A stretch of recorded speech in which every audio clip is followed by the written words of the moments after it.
Torch बदलने से सितारे बदल जाएंगे, निगाहें बदलने से नज़ारे बदल जाएंगे, कश्ती बदलने की जरूरत नहीं है, दिशा बदलोगे तो किनारे बदल जाएंगे। Welcome back. मैं लवकुश सेंगर, सेंगर एसोसिएट में आपका एक बार फिर से हार्दिक स्वागत करता हूँ। आज हम बात करेंगे एपीक्यूपी के बाद जो हमारा नेक्स्ट स्टेज का जो टूल आता है पीपीएफ, जो कि प्रोडक्शन पार्ट अप्रूवल प्रोसेस होता है। हमारी इस पीपीएफ का पहला पार्ट है, क्योंकि यूट्यूब पर एक साथ ज़्यादा बड़ा पार्ट बनाने का कोई फ़ायदा होता नहीं है, तो मैं दूसरा पार्ट भी इसका बनाऊंगा बहुत जल्दी। तो पीपीएम क्या क्या होता है, इसमें क्या क्या करना होता है, सब कुछ बताएंगे। लेकिन दोस्तों, प्रोग्राम शुरू करने से पहले हमारे नए व्यूअर्स से रिक्वेस्ट है, यदि आप हमारे चैनल पर पहली बार आए हैं तो हमारे चैनल को सब्सक्राइब करें और बेल आइकन दबाना ना भूलें, जिससे कि आपको आने वाली इंफॉर्मेटिव वीडियो की इंटीमेशन मिले और आप अपने प्रोफेशनल करियर में आगे बढ़ें और कुछ आपको नॉलेज अपग्रेड करने का मौका मिले। सेंगर एसोसिएट एक गवर्नमेंट रजिस्टर्ड ऑर्गेनाइजेशन है, ट्रेनिंग एंड सर्टिफिकेशन प्रोग्राम। यहाँ पर हम जो है आपकी कंपनी में सिस्टम इम्प्लीमेंट भी करवाते हैं, इन हाउस ट्रेनिंग भी देते हैं। यदि आपको अपनी कंपनी में सिस्टम इम्प्लीमेंट करवाना हो या ट्रेनिंग लेनी हो तो अपने फ्रेंड सर्किल में बताएं, करेंज को बताएं, अपनी कंपनी के टॉप मैनेजमेंट को बताएं, जिससे उनको भी हमसे जुड़ने का मौका मिले और हम भी आगे बढ़ें और आप भी इमेज आपकी अच्छी हो। तो इसको शेयर करें अधिक से अधिक। तो दोस्तों, सेंगर एसोसिएट ने कुछ सर्टिफिकेशन प्रोग्राम लॉन्च किए हैं, जैसे कि आपका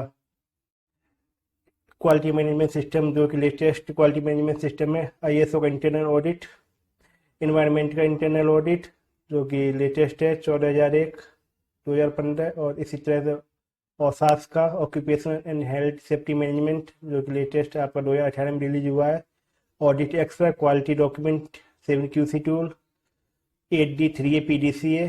इस तरह से 35 प्लस सर्टिफिकेशन प्रोग्राम है हमारे पास। किसी भी तरह की जानकारी के लिए आप हमारे मेल आईडी पर कांटेक्ट कर सकते हैं, वेबसाइट विजिट करना ना भूलें, और हमको फ़ोन भी कर सकते हैं, व्हाट्सअप करें, जो आपके लिए सफिशियंट हो। तो दोस्तों, प्रोग्राम शुरू करते हैं आज का। Name of 5 core tool. 5 core tool क्या होता है, इसके बारे में जानते हैं, कौन कौन से कोर टूल होते हैं। पहला कोर टूल होता है एडवांस प्रोडक्ट क्वालिटी प्लानिंग, जिसका कि मैंने ऑलरेडी वीडियो बना चुका हूँ, डिस्क्रिप्शन में लिंक मिल जाएगा, आप वहाँ पे जाके मेरे उस वीडियो को चेक कर सकते हैं। दूसरा टूल होता है आपका प्रोडक्शन पार्ट अप्रूवल प्रोसेस। तीसरा आपका होता है failure mode and effect analysis. चौथा आपका होता है मेजरमेंट सिस्टम एनालिसिस, जिसे MSA कहते हैं। पांचवा होता है आपका स्टैटिकल प्रोसेस कंट्रोल, जिसे SPC कहते हैं। यदि आपको इसमें से कोई भी डिफिकल्टी हो तो आप बेझिझक हमको व्हाट्सएप पे पूछ सकते हैं, उसका कोई चार्ज नहीं है। तो आगे शुरू करते हैं। यहाँ पर मैं आपको जो है रेफरेंस दे देता हूँ पीपीएफ का, क्योंकि हमारे अधिकतर व्यूअर जो हैं ऑटोमोबाइल इंडस्ट्री से आते हैं, और ऑटोमोबाइल इंडस्ट्री में जो क्वालिटी मैनेजमेंट सिस्टम है वो IATF 16949/2016 है, जो कि लेटेस्ट क्वालिटी मैनेजमेंट सिस्टम है। तो प्रोडक्शन पर अप्रूवल प्रोसेस जो है आपका IATF के क्लॉज नंबर 8.3.4.4 में आता है। यानी कि दूसरी लैंग्वेज में बात बताएं तो IATF का जो क्लॉज नंबर 8.3.4.4 है वो पीपीएफ की बात करता है, जो कि IATF, जैसा कि मैंने आपको बताया था, इंटरनेशनल ऑटोमेटिक टास्क फोर्स होता है, जो कि फर्स्ट एडिशन है, जिसने लास्ट ईयर TS को रिप्लेस किया था। भारतीय पीपीएफ क्या होता है? Production part approval process is a valuable tool for stabilising confidence in component supplier and their production process. यानी कि कॉन्फिडेंस बिल्ड होता है सप्लायर का, जो कि प्रोडक्शन के पास हमारा पार्ट में क्या क्या डायमेंशन है, और किसी हम कस्टमर को जब देते हैं तो हम कॉन्फिडेंस बता सकते हैं ये चीज़ें। In PPF the supplier is request to perform a production process with specific document to achieve product approval for production. इसमें कुछ स्पेसिफिक डॉक्यूमेंट होते हैं, जो कि आपका शुरू से लेकर लास्ट तक इसमें सब कुछ बताया जाता है कि, और सप्लायर को कस्टमर के पास भेजना होता है ये चीज़। PPF has now spread to many different industry beyond automotive. इसके सक्सेस को देखते हुए फिर अधिकतर ऑटोमोबाइल इंडस्ट्री के अलावा और भी इंडस्ट्रियों ने इसको अडेप्ट किया, और अधिकतर अब तो पीपीएफ लगभग हर इंडस्ट्री में यूज हो रहा है। PPF is part of advance product quality planning. जैसा कि हमने आपको बताया था कि मैं एपीक्यूपी की ऑलरेडी वीडियो बना चुका हूँ, तो ये जो पीपीएफ होता है एपीक्यूपी का ही पार्ट है, यदि आपने हमारे एपीक्यूपी वाले वीडियो को नहीं देखा तो उसे देखना, उससे आपको और ज़्यादा अंडरस्टैंडिंग हो जाएगी। डिस्क्रिप्शन में लिंक मिल जाएगा। तो पीपीएफ एक सिस्टमेटिक अप्रोच है जिससे कि आपको सब कुछ पता रहता है कि आपका प्रोसेस फ्लो डायग्राम क्या है, आपका प्रोसेस का सीक्वेंस क्या क्या है, और कस्टमर को हम किस तरह से माल पैक करके देना है, ये सब कुछ इसमें आ जाता है। नेक्स्ट चलते हैं, golden statement. PPF is process for the supplier not for the customer. PPF जो है सप्लायर का प्रोसेस है, कस्टमर का इससे कोई लेना देना नहीं होता। हाँ, लेकिन ये कस्टमर को देना होता है। कस्टमर इसमें यदि आपको कुछ समझ में नहीं आ रहा तो कस्टमर से आप बात कर लें तो ज़्यादा क्लियरिटी रहेगी, अच्छा रहता है। The PPF submission is event for the customer review and approve. आप जो कस्टमर को पीपीएफ सबमिट करते हो वो कस्टमर उसको रिव्यू करता है और अप्रूव करता है। तो ये आपका प्रोसेस होता है।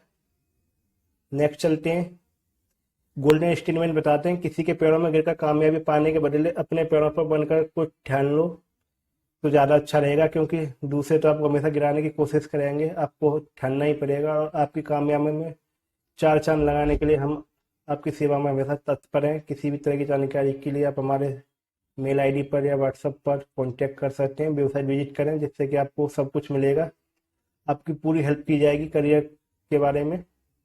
नेक्स्ट चलते हैं, पर्पस ऑफ पीपीएफ। पीपीएफ का पर्पस क्या होता है?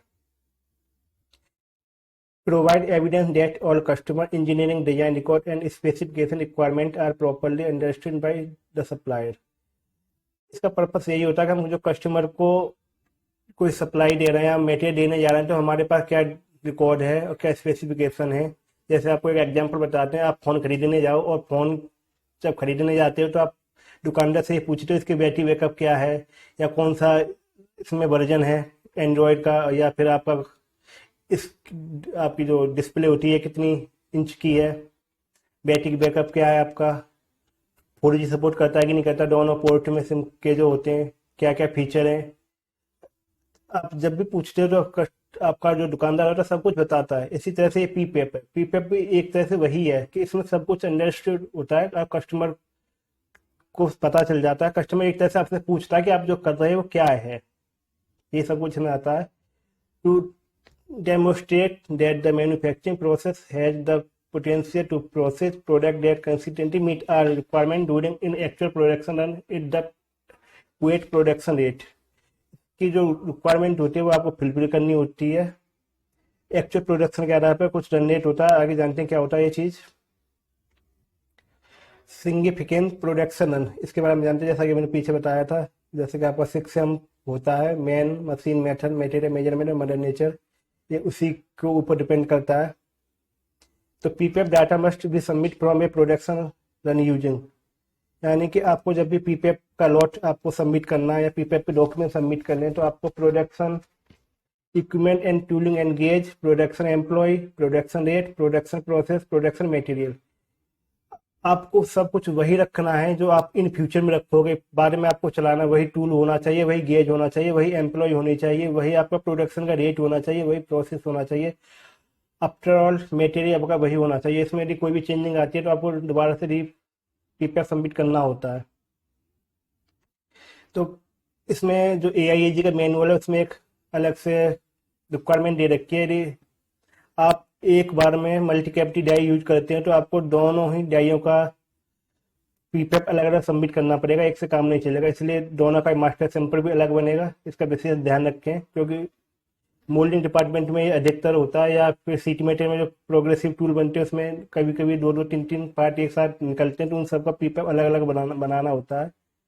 तो इस बात का AIG में भी ध्यान रखा और आपको कस्टमर से भी इसके बारे में बात कर लेनी चाहिए जिससे क्लियरिटी हो जाए, कोई भी इन फ्यूचर में आपको प्रॉब्लम ना हो। तो नेक्स्ट चलते हैं, गोल्डन स्टेटमेंट बताते हैं। All data shall reflect the actual production process that will be use to startup. आपको वही डाटा यूज करना है जो कि आप इन फ्यूचर में यूज करोगे।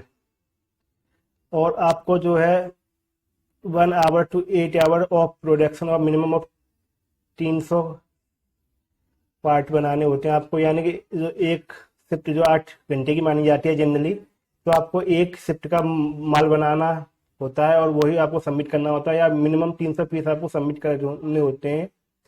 और इसके अलावा यदि कस्टमर की कोई स्पेसिफिक रिक्वायरमेंट है, वो ज़्यादा पीस मांगना चाहता है तो आप ज़्यादा भी दे सकते हो, कम मांगना चाहता है कम भी दे सकते हैं, लेकिन AIAG के अकॉर्डिंग 300 पीस आपको चाहिए चाहिए। और जो जनरल जो होता है 8 घंटे का डाटा मांगा जाता है। डाटा का मतलब यहाँ पर आपके पार्ट से है, प्रोडक्शन से है।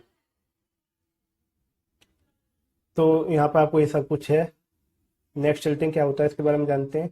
तो गोल्डन स्टेटमेंट आपको बताते हैं, जिंदगी में कुछ गलत हो जाए तो घबराना डरना मत, क्योंकि दूध फटने पर वही लोग घबराते हैं जिन्हें पनीर बनाना नहीं आता। यदि बाई चांस आपकी कोरोना की वजह से जॉब चली गई तो आप हमको कॉल कर सकते हैं, हम आपकी जॉब लगवा देंगे। और भी हमारे पास सिस्टम इम्प्लीमेंट भी करवाते हैं, तो हमारे कॉल करें। और अभी इस समय हमने एक रक्षाबंधन का ऑफर भी चल रहा है। क्या ऑफर है, वीडियो को लास्ट तक देखें, आपको पता चल जाएगा। नेक्स्ट चलते हैं, what is a first article inspection. First article inspection क्या होता है? A first article inspection FAI required that all dimension for a part we check and verify period to full production and repeat of part into the customer faculty।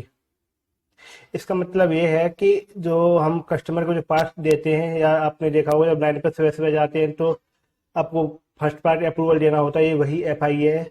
और इसमें क्या होता है, आपको all dimension check करनी होती है, characteristics specification सबको नोट करना होता है as per design record. Design record का मतलब आपका ड्राइंग से है, या फिर आपके पास PCS होते हैं, प्रोसेस कंट्रोल स्टैंडर्ड जिसे कहते हैं, या कंट्रोल प्लान के अकॉर्डिंग इसको आप चेक करते हो और इसका फिर एक डायमेंशन रिकॉर्ड बनाते हो, इन प्रोसेस इंस्पेक्शन रिपोर्ट भी कहते हैं जैसे। उसमें आपको फिलअप करना होता है जो कि आपका रिकॉर्ड हो जाता है इन फ्यूचर के लिए, और कस्टमर को दिखाने के लिए। बाई चांस वो ऑडिट करने आते हैं, सबमिट करते हैं, तब भी आपको दिखाना ही होता है। और ऑडिट करने वाले भी लोग उसको मांग ही लेते हैं। और वैसे भी आपको 1 साल तक तो रखना ही चाहिए। ISO और IATF की भी यही रिक्वायरमेंट है, और AIAG की भी यही रिक्वायरमेंट है। नेक्स्ट चलते हैं, भारतीय differences PPAP versus FAI। Golden statement देते हैं, FAI give confidence regarding the sample. जो FAI होता है आपका सैंपल के रिगार्डिंग होता है, सैंपल आपका जो बन रहा है वो ओके है, इसका आपको कॉन्फिडेंस आता है। और जो production part approve process, it means PPAP जो होता है वो आपका फ्यूचर में जो प्रोडक्ट बन रहा है उसको सही बताता है कि हमने जो हमारा जो प्रोसेस है वो पूरा ओके है, और इन फ्यूचर में प्रॉब्लम्स हम फेस नहीं करेंगे। तो इससे क्या होता है, आपके कस्टमर की रॉयल्टी बनी रहती है। जब कस्टमर की रॉयल्टी बनती है तो कस्टमर सेटिस्फेक्शन होता है, जिससे आपका बिजनेस ग्रोथ करता है और रिपीटेबिलिटी आती है, क्योंकि कस्टमर को रॉयल बनाना बहुत ज़रूरी होता है। जब रॉयल्टी बनेगी तो रिपीटेबिलिटी ऑटोमेटिक आएगी। नेक्स्ट चलते हैं, बाहर when is PPAP required. PPAP की क्या क्या रिक्वायरमेंट है? New part, engineering change, durable tooling transfer replacement या additional tooling in active 1 year, correction of dispensary, change to option construction of material, sub supplier या material sources change, change in part processing, part process a new additional location. यानी कि PPAP का requirement होता है जब आप कोई नया पार्ट बना उस समय, या कोई ड्राइंग में चेंजिंग आई हो तब, या फिर आप कोई नया टूल बना रहे हो और नया पुराना टूल घिस गया हो या बर्न आउट हो गया हो, तब आपको PPAP की रिक्वायरमेंट होती है। कुछ आपने करेक्शन किया हो, जब PPAP की रिक्वायरमेंट होती है। आपने मटेरियल को चेंज किया उस समय PPAP की रिक्वायरमेंट होती है। या आपने सब सप्लायर से मटेरियल को परचेज कर रहे हो तो होती है। या आपका जो प्रोसेसिंग है, ऑपरेशन चेंज होना है, तब PPAP आपको सबमिट करना होता है। या आपका जो पार्ट है वो नया पार्ट हो, या फिर आपका जो प्लांट है वो रीलोकेशन हुआ, दूसरी लोकेशन में जा रहा हो, तो आपको PPAP सबमिट करने होते हैं as per customer requirement and IATF ISO and AIAG के अकॉर्डिंग। तो नेक्स्ट चलते हैं, golden statement, PPAP is required within any significant change to product and process. यानी कि आप कहीं भी कोई भी चीज़ चेंज करोगे तो आपको PPAP की रिक्वायरमेंट होगी, जैसा अभी पीछे बताया था। उसमें से यदि आप कुछ भी चेंज नहीं करते हो, आपको कस्टमर के पास PPAP देना पड़ेगा, चाहे कुछ भी हो। नेक्स्ट चलते हैं, लेवल ऑफ PPAP सबमिशन जानते हैं। PPAP के कौन कौन से सबमिशन लेवल होते हैं? पहला लेवल इसमें आता है production warranty and appreciate approval report if applicable. यानी कि पहले लेवल में आपको PSW और approval report, appearance approval report जो कि पीपीएफ का 13वां डॉक्यूमेंट है और प्रोडक्शन पार्ट आपका 18वां डॉक्यूमेंट है। ये दो ही चीज़ें सबमिट करनी होती है आपको पहले लेवल में, और सैंपल तो अंडरस्टूड है, वो सबमिट करना ही करना है। सेकंड लेवल आपका आता है प्रोडक्ट वारंट और product sample and dimension result, यानी कि आपको यहाँ पे पीएसडब्ल्यू सबमिट करना है, प्रोडक्शन सैंपल सबमिट करना है, डायमेंशन रिजल्ट मतलब कि आपका जो इन प्रोसेस है या पीडीआई है वो सबमिट करनी होती है आपको यहाँ पर। तीसरा लेवल आपका आता है production warrant, product sample and complete supporting data. इसमें आपको 18 डॉक्यूमेंट देने होते हैं कंप्लीट सपोर्टिंग डाटा में। तो चौथा लेवल आपका जो आता है production warrant and other requirement as defined by customer, यानी कस्टमर की जो रिक्वायरमेंट है अलग से स्पेसिफिक रिक्वायरमेंट जैसे बोलते हैं कस्टमर स्पेसिफिक रिक्वायरमेंट, पीपीएफ का 17वां डॉक्यूमेंट होता है, वो इसमें आपको सबमिट करना होता है। पांचवा लेवल आपका आता है production warrant, production sample and complete supporting data, a review will be conduct at the supply manufacturing location, यानी आपका जो चौथे वाला जो आपने सबमिट किया था उसके बाद कस्टमर आपके यहाँ के रिव्यू करता है इस चीज को, तो वो आपका पांचवा लेवल माना जाता है। और एक कस्टमर ने इसमें से यदि आपको कुछ भी नहीं बताया तो आप बाय डिफॉल्ट थर्ड लेवल को सबमिट करें, कोई भी प्रॉब्लम नहीं है। एआईजी में भी ऐसा ही डिफाइन किया गया है, कस्टमर्स ने कुछ मांगा नहीं तो आप बाय डिफॉल्ट तीसरा लेवल सबमिट कर सकते हैं। Next, why failure the PPF, PPF fail क्यों होता है इसके बारे में जानते हैं। लैक ऑफ मैनेजमेंट कमिटमेंट, यानी मैनेजमेंट में कमिटमेंट ना हो, lack of discipline, time management issue, unclear priority, unclear responsibility, यानी रेस्पॉन्सिबिलिटी क्लियर नहीं कौन क्या करेगा तो पीपीएफ फेल हो ही जाएगा। Lack of social accountability, lack of faith in systematic approach, systematic approach नहीं होगा तो पीपीएफ फेल होता है।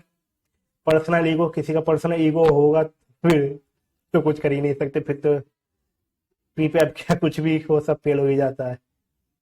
Lack of team spirit, team में काम करने की भावना ना हो, यानी कि ऐंठ हो ये इसका काम है मेरा काम है, मैं इसको डाउन करूंगा या अप करूंगा तो मेरा नुकसान होगा, ये मेरी जगह न खा ले, इस तरह से कंपनी पर चाहे इशू होते हैं। Lack of knowledge, lack of resources नहीं मिल रहे तो पीपीएफ फेल हो जाता है। अनक्लियर डायरेक्शन, डायरेक्शन क्लियर ना हो तो पीपीएफ फेल होता है। नॉन कम्पिटेटिव ऑपरेटिंग इन्वायरमेंट हो। बेनिफिट ऑफ पीपीएफ सबमिशन, यानी कि पीपीएफ सबमिशन के कौन कौन से बेनिफिट होते हैं। Help the maintain design integrity, identify issue and early for resolution, reduce warranty charge and prevent cost of poor quality,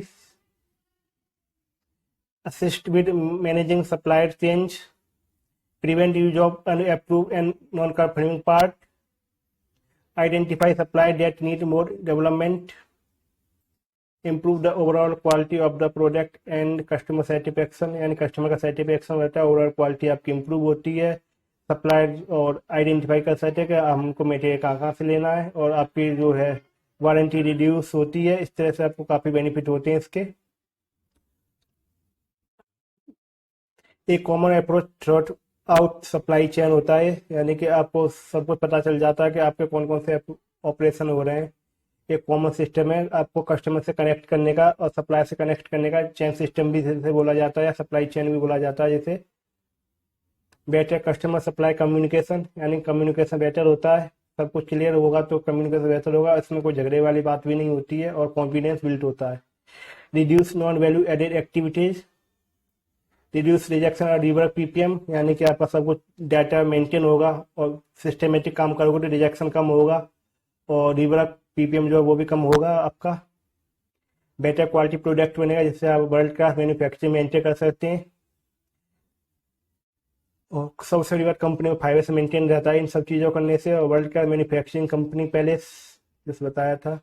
और नेक्स्ट चलते हैं level of PPF submission. PPF में कौन कौन से सबमिशन होते हैं उन्हें जानते हैं। पहला इसमें आता है आपका लेवल 1 में product warrant and appreciate approval report if applicable submit, यानी कि इसमें पहले में आपको पीएसडब्ल्यू सबमिट करना है और अपीयरेंस अप्रूवल रिपोर्ट सबमिट करनी है, जो कि पीपीएफ का 13वां डॉक्यूमेंट होता है।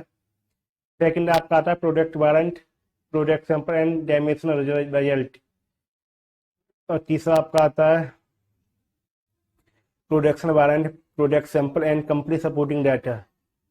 चौथा आपका आता है production warrant and other requirement as defined by customer. इसमें आपका CSR आ जाता है, कस्टमर की कोई स्पेसिफिक रिक्वायरमेंट होती है वो भी इसमें ऐड हो जाती है। आपका फिफ्थ आता है production warrant, product sample and company supporting data. और जो हमारे यहाँ पर जो कस्टमर है हमारा वो हमारे यहाँ पे आगे रिव्यू करेगा, तो ये फिफ्थ लेवल में आता है। गोल्डन स्टेटमेंट बताते हैं यहाँ पे, if customer not any people level demand that then default and automatically you send third level people submission. यदि कस्टमर ने आपसे कोई भी डिमांड नहीं की तो आई बाई डिफॉल्ट तीसरा लेवल सबमिट करें, कोई इश्यू नहीं है। जैसा कि मैंने आपको बताया था कि पीपीएफ के 5 लेवल होते हैं, कस्टमर की कोई डिमांड ही नहीं है तो आप थर्ड लेवल को सबमिट करना सफिशियंट रहता है और बाई डिफॉल्ट भी माना जाता है। ये AIG की मैनुअल में भी ये चीज़ लिखी हुई है। तो आगे चलते हैं, पीपल सबमिशन में रिक्वायरमेंट में क्या क्या जरूरत होती है अलग अलग लेवलों में वो जानते हैं। जैसे कि आपका यहाँ पर सीरियल नंबर दे रखा है हमने, requirement level 1, level 2, level 3, level 4, level 5, RS और स्टार है। इसका क्या मतलब है बात बताते हैं नीचे। पहला इसमें रिक्वायरमेंट आता है आपका ड्राइंग, दूसरा डॉक्यूमेंट आता है इंजीनियरिंग चेंज डॉक्यूमेंट, तीसरा डॉक्यूमेंट आता है आपका कस्टमर इंजीनियरिंग अप्रूवल, चौथा डॉक्यूमेंट आता है डिजाइन FMEA मतलब कि design pheromone and effect analysis, पांचवा डॉक्यूमेंट आपका आता है प्रोसेस फ्लो डायग्राम्स, छठवां डॉक्यूमेंट आता है प्रोसेस FMEA, सातवां डॉक्यूमेंट आता है आपका कंट्रोल प्लान जिसे CPP कहा जाता है, आठवां डॉक्यूमेंट आपका मेजरमेंट सिस्टम एनालिसिस, नौवां डॉक्यूमेंट आता है डायमेंशन रिजल्ट, 10वां डॉक्यूमेंट आपका आता है मटेरियल परफॉर्मेंस टेस्ट रिपोर्ट, 11वां डॉक्यूमेंट आपका इनिशियल प्रोसेस स्टडी मतलब कि SPC का है, 12वां डॉक्यूमेंट आपका क्वालिफाइड लेबोरेटरी डॉक्यूमेंट है जो आप थर्ड पार्टी करवाते हो या फिर इंस्ट्रूमेंट के हुए उस तरह से इसमें आता है। 13वां आता है आपका अपीयरेंस अप्रूवल रिपोर्ट जिसमें लिमिट सैंपल की बात की जाती है और अपीयरेंस जो होते हैं बर्ड डेंट जो विजुअल डिफेक्ट होते हैं इसकी रिपोर्ट बन होती है। ये सैंपल प्रोडक्ट 14वां डॉक्यूमेंट है, 15वां मास्टर सैंपल, 16वां चेकिंग एड्स। चेकिंग एड्स का मतलब आप जो इस कंपोनेंट को बनाने में कौन कौन से इंस्ट्रूमेंट यूज कर रहे हो उसकी लिस्ट इसमें अवेलेबल होती है। 17वां डॉक्यूमेंट आता है कस्टमर की कंप्लायंस की क्या क्या रिक्वायरमेंट है, CSR जैसा कि 4th लेवल के PPM में ये रिक्वायरमेंट पड़ती है। 18वां डॉक्यूमेंट आता है PSW तो आपको किसी भी लेवल का सबमिट करना हर एक में देना ही है। 19वां आता है बल्क मटेरियल चेकलिस्ट, यदि आप VOP पार्ट यूज करते हैं तब ये डॉक्यूमेंट यूज होता है। तो अब दोस्तों बताते हैं, जैसा आप देख रहे हो यहाँ पे लेवल 1 में RR लिखा हुआ है, कहीं S लिखा है और दूसरे लेवल में SS और तीसरे में अधिक तो SS है और चौथे लेवल में स्टार लगा हुआ है, पांचवें में R है। इसका क्या मतलब है? S का मतलब ये है कि आपको जो है एक कॉपी अपने पास बनानी है। जैसा कि आप जानते हो सेल का मतलब मैनेटरी रिक्वायरमेंट होती है, तो एक कॉपी आपको अपने पास बना के रखनी है, एक कॉपी जो है कस्टमर को देनी है। और दूसरे में आर का मतलब ये है कि आपको कॉपी बना के रखनी है और जब कस्टमर मांगे उस समय उसको सबमिट करना है। और स्टार का मतलब ये है कि आपको जो है रिटेन करके अपने पास रखना है और कस्टमर की जब ओपन रिक्वेस्ट हो जब आप बना भेज सकते हो। और आर का मतलब ये है कि आपका जरूरी नहीं है कि आप जो रिटेन करो, आपके पास सॉफ्ट कॉपी में होगा चल जाएगा, कोई इश्यू नहीं है। हाँ लेकिन कस्टमर से बात कर लें तो सही रहता है। नेक्स्ट चलते हैं, पीपीएफ सबमिशन स्टेटस क्या क्या हो। जब आप पीपीएफ का लॉट लेके जाएंगे तो क्या क्या कंडीशन हो सकती हैं वहाँ पे। कस्टमर पीपीएफ स्टेटस में 3 ही कंडीशन होती हैं, या तो आपको फुल अप्रूवल मिल जाएगा, पार्ट और material can be ship as per schedule, यानी कस्टमर कहेगा भैया आपका सब कुछ ठीक है, आप ये रहा आपका शेड्यूल, आप हमको सप्लाई देने लग जाओ। दूसरा आपका हो सकता है इंटीम अप्रूवल, कस्टमर ये कह सकता है फिर कि अभी हाल फिलहाल में अभी चला लेता हूँ, आपको इस पॉइंट पर इम्प्रूव करने की जरूरत है, आप अभी मैं चला ले, बाद में आप जो है इसको इम्प्रूव करके दोबारा से रीसबमिट कर देना, अभी हाल फिलहाल में चला लेता हूँ। तीसरा हो सकता है आपका रिजेक्ट कर दे, यानी कि कहे भैया ये बिल्कुल नहीं चलेगा, आप दोबारा से इसको करेक्ट करो और दोबारा से पीपीएफ को करो। तो ये कुछ कंडीशन बनती है यहाँ पे आपकी, इस तरह से आप देख लें। और यदि आपका पार्ट रिजेक्ट हो जाता है, अप्रूवल नहीं होता, तो आपको फिर करेक्टिव एक्शन के साथ पीपीएफ दोबारा से सबमिट करना होता है। 3 कंडीशन बनती है जो कि हमने आपको बता दिया, तो फुल अप्रूवल मिल जाएगा या फिर आपको इंटीम अप्रूवल मिल जाएगा या फिर पूरा रिजेक्ट हो जाएगा। तो कोशिश करें कि पहली बार में फुल अप्रूवल मिल जाए, फुल ना मिले तो इंटीम अप्रूवल तो ले के ही आना है, इसलिए आपको पहले से फिजिबिलिटी स्टडी कर लेनी है पीक्यूपी के साथ। नेक्स्ट गोल्डन स्टेटमेंट बताते हैं क्या क्या है इसमें। रिकॉर्ड रिटेंशन में का मतलब ये है इसमें कि दोस्तों यदि आपका कोई भी पार्ट चल रहा है तो यदि आपका पार्ट बंद भी हो जाता है तो उसके बाद भी आपको 1 साल तक उस डॉक्यूमेंट को मेंटेन करके रखना है। जैसे आपका कोई पार्ट 15 साल चलता है तो 15 साल प्लस 1 ईयर यानी 16 साल तक आपको डॉक्यूमेंट रिटेन रखने हैं। लेकिन इसमें बहुत से लोगों को घबराहट होती है, घबराने की जरूरत नहीं है। जरूरी नहीं कि आप हार्ड कॉपी रखो, सॉफ्ट कॉपी भी रख सकते हैं, उसमें कोई इश्यू नहीं है। हाँ, लेकिन कस्टमर से बात करके, कोई कस्टमर अपर एंड होता है। तो दोस्तों रक्षाबंधन का एक स्पेशल ऑफर चल रहा है। क्या ऑफर है? हमने इन्वायरमेंट मैनेजमेंट सिस्टम और आपका क्वालिटी मैनेजमेंट सिस्टम और औसास पे एक ऑफर दे रखा है। कि ऑफर के बारे में आप हमारे साथ कॉल कर सकते हैं या वेबसाइट पे विजिट कर सकते हैं, मेल आईडी पर भी कांटेक्ट कर सकते हैं। ये रक्षाबंधन के बाद ऑफर खत्म हो जाएगा। ऑफर की जानकारी के लिए आप हमसे अभी कॉल करें। और यह आसमान भी जमीन पर उतर आएगा, बस इरादा में जीत की हुंकार होनी चाहिए। हम इसी के लिए आपके पास एक exclusive plan join course and get job का ऑफर लाए हैं। इसमें क्या है कि जो भी कैंडिडेट हमारे यहाँ से ट्रेनिंग लेते हैं ऑफलाइन या ऑनलाइन, वो भी सर्टिफिकेशन प्रोग्राम ज्वाइन करते हैं तो हम उनकी जॉब भी लगवाते हैं। क्या प्रोसीजर, इसके बारे में हमसे मेल कर सकते हैं या फोन पे पूछ सकते हैं। आपका क्या सवाल है, आप हमसे किस बारे में वीडियो चाहते हैं अगली, तो हम कमेंट बॉक्स में कमेंट करें, क्योंकि आपके कमेंट करने से हमको अच्छा लगता है और हम आपकी हेल्प भी करने में हमको मजा भी आता है। और हम एक नई सीरीज शुरू करने जा रहे हैं। हर संडे संडे को आप जो कमेंट में जवाब दिया करेंगे उसका स्पेशल अलग से वीडियो बना दिया करूंगा। उसमें सिर्फ कमेंट का ही जवाब हुआ करेगा। वैसे तो रेगुलर बेस पर अपडेट आता ही है, लेकिन ये अलग से आएगा। तो दोस्तों अभी तक आपको ये वीडियो अच्छी लगी तो व्हाट्सएप ग्रुप में शेयर करें, अपने दोस्तों को शेयर करें, जिससे कि उनको भी कुछ लर्निंग करने का मौका मिले। क्योंकि आप कुछ गलत चीज तो सेंड नहीं कर रहे, इससे आपकी भी इमेज बढ़ेगी। और यदि आप हमारे इसको फेसबुक पेज पर देख रहे हैं वीडियो को, फेसबुक पेज को लाइक करें और शेयर करें। तो दोस्तों यदि अभी तक आपने हमारे चैनल को सब्सक्राइब नहीं किया तो सब्सक्राइब करें, लाइक करें, कमेंट करें, शेयर करें और इसको फैला दो, क्योंकि वीडियो बनाने में काफ़ी मेहनत होती है। चैनल को सब्सक्राइब भी करें, क्योंकि सब्सक्राइब करने का कोई टैक्स तो है नहीं है। और कस्टमर की ऑडिट करवानी हो या आपको सिस्टम इम्प्लीमेंट करवाना हो तो आप हमसे कांटेक्ट कर सकते हैं। इन हाउस ट्रेनिंग भी हमारा फैसिलिटी अवेलेबल है, तो ले सकते हैं। जब तक हम आपसे विदा लेना चाहेंगे, आप हर बार हमसे जुड़ें, हमारे वीडियो देखते हैं, इसके लिए हम आपका दिल से आभार व्यक्त करते हैं। चैनल को सब्सक्राइब किया हो तो कर लें, नहीं किया हो तो अपने दोस्तों से भी करवाएं। शुक्रिया। जय हिंद, जय भारत, वंदे मातरम, जय श्री राम।